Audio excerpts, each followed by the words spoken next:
Regardez-moi ce paysage. Ça vous plaît? C'est pas mal. Un espace vaste, du gazon, un ciel avec un peu de nuages. Il semble qu'il fait beau.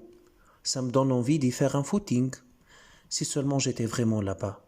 En fait, on est dans le même bain. Vous le regardez à travers un écran? Eh ben moi aussi. En fait, c'est l'arrière-plan que Windows a choisi pour apparaître quand on ouvre ses ordinateurs. Mais on ne va pas parler d'Internet aujourd'hui. Peut-être pour une autre fois. Revenons à nos moutons.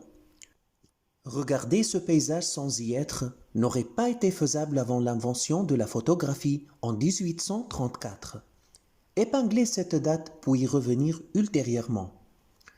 Un an avant cette date, ce peintre n'a jamais pensé qu'il viendra un jour où son métier se met en menace. Puisque toute personne voudrait qu'il s'immortalise virtuellement, non, on ne va pas parler d'Internet, j'insiste. Donc toute personne allait à ce peintre et passer une commande d'un portrait, et même si par un miracle que l'Internet aurait été inventé sans l'invention de la photographie, ce paysage aurait été dépeint que par lui. Donc il vivait une vie pleine de stabilité et de prospérité, surtout financière, en réalisant ses portraits, ainsi qu'autre chose telles que, des scènes d'ici et d'ailleurs, où on trouve du pain, un lapin, enfin toutes choses de la nature, même un arbre de sapin. Vous vous demandez pourquoi je parle de cette façon? Ça veut dire avec du rime, comme les poètes.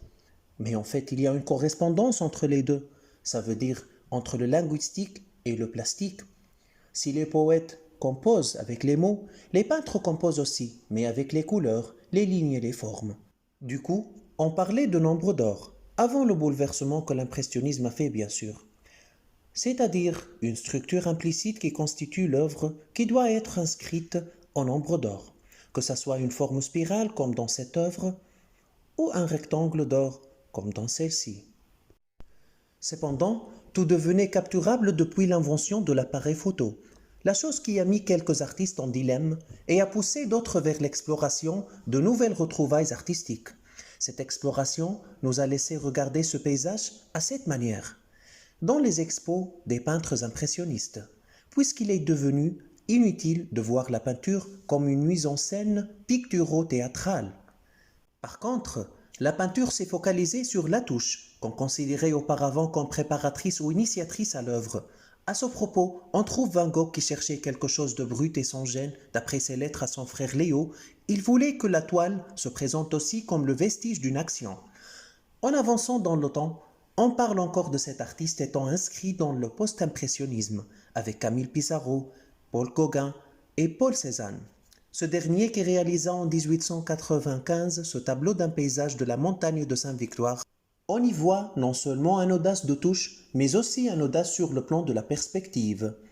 Paul Cézanne s'est dirigé vers une géométrisation de formes en manipulant ainsi les éléments aperçus en les libérant des règles du point de fuite. Tout au long de l'histoire de l'art, on voyait la perspective par deux façons. Soit elle est juste, soit elle est fausse. Cependant, on va témoigner au début du XXe siècle une autre dimension ajoutée à la perception artistique. Revenons maintenant à la date qu'on a épinglée, 1834. En vérité, cette date ne marque pas vraiment l'invention de l'appareil photo, mais l'une des étapes marquantes et contributrices à l'évolution de la photographie.